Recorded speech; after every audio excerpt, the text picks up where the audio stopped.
Hi everyone, I'm here to show you how to make a frittata with leftovers. And so a frittata is just a baked egg dish.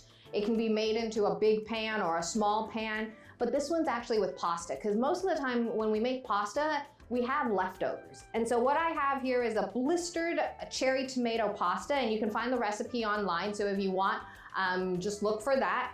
And I've let it cool down. It's from the night before. I'm just gonna roughly chop this. And so it's about 3/4 of a cup that I'm looking for. This is gonna be enough to make about 6 little muffins. If you wanted, you can actually make a huge frittata, 9-inch, like cast iron, and I'll show you that in a sec. And that would then take about double the amount of everything I'm using today. So when you're chopping things like this, be careful because it can get slippery. And I'm just looking for like a small to medium dice. And mainly because I'm making individual frittatas, that I will then be able to pop out of the freezer whenever I'm hungry or I want something savory for breakfast. All right, so I'm gonna take that, and this is a great meal prep dish just because you're gonna do everything ahead of time. All right, so I've got myself a bowl. I'm gonna use 3 eggs. And so this is a basic formula. Again, you can use any kind of leftovers that you have. Veggies would be great, a meat of some kind, and then grains. And so really anything that you might have had the night before would work. So got 3 eggs in there, a tablespoon of dairy of your choice. Full fat would taste better, but if you want, you can use like a non-fat milk or a skim milk. A little bit of cheese, and you don't have to add the cheese if you don't want to. If you have cheese in your pasta, you can kind of let that go. And then I'm gonna do a pinch of salt and a pinch of pepper. Not too much, just because the cheese is salty, as well as the whatever leftovers you might be adding, so my pasta. All right, so I'm just gonna mix that right on up, just like that. That's my base. And then I'm gonna take my filling, which is my pasta. I'm gonna dump that right in there. And then I'm going to give it a good mix. And then, like I said, you can use different pan sizes for this. This will only make a small frittata if you wanted to do it on a pan, so you'd have to do it on like a little skillet. If you doubled it, you can use a 9-inch skillet, okay? So like a 9-inch cast iron.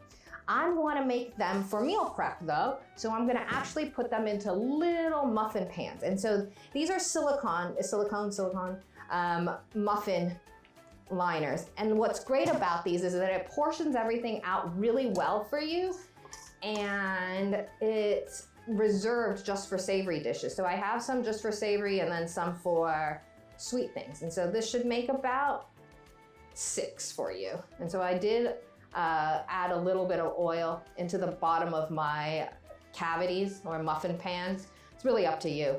They usually will pop right out, and I'll show you what they look like and then what you can do. So these will stay in your refrigerator for about 4 days. And then if you wanted to, you would then individually wrap them and put them in your freezer for about 4 to 6 months. So I've got that ready to go. I'm gonna put this in a high temperature oven, so 425. And then what comes out are these beautiful little muffins. And then what you would do is you can go in and grab a spoon or a fork or anything, kind of go around the edge, and they pop right out, just like that. And then you would wrap them individually with a little bit of saran wrap. So I'm just gonna lay them here, oops. And so again, you can use any kind of leftovers that you have lying around.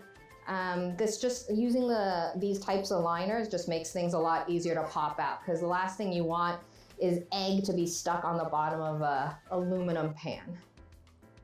Just like that. So now you can't say that you don't have breakfast ready to go, because these will be in your freezer.